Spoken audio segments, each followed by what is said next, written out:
Setelah bekerja selama puluhan tahun di sebuah perusahaan perumahan, seorang project manager senior menyampaikan keinginan pensiun kepada pemilik perusahaan. Kabar ini membuat sang pemilik perusahaan merasa sedih.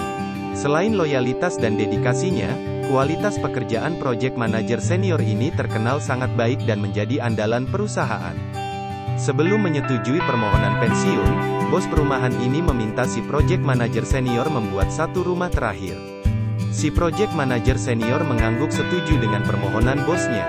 Tapi, diam-diam dia merasa kesal karena harus menunda masa pensiun yang telah lama dirancangnya. Dengan perasaan terpaksa, dia mulai membangun rumah dengan bahan seadanya. Kontrol terhadap pekerjaan yang biasa dia lakukan, kini tidak lagi dilakukannya. Hatinya sudah tidak dapat menyatu dengan pekerjaan terakhir ini. Rumah yang dibangun dengan tidak sepenuh hati itu akhirnya selesai juga. Dia tidak peduli dengan kualitas bangunan rumah itu karena bekerja tidak sepenuh hati.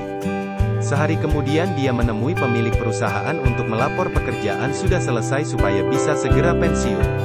Pemilik perusahaan itu tiba-tiba menyerahkan kunci rumah lalu berkata, "Ini kunci rumah yang kamu bangun itu."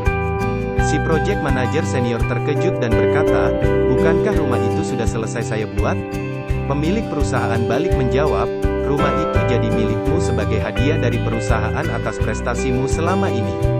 Si project manager senior terkejut bukan main.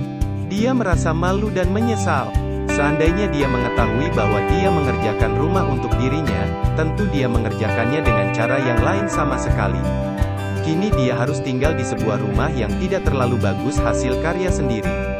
Dia pun tidak habis pikir kenapa merasa terpaksa ketika diminta membuat rumah terakhir untuk menandai akhir perjalanan karirnya.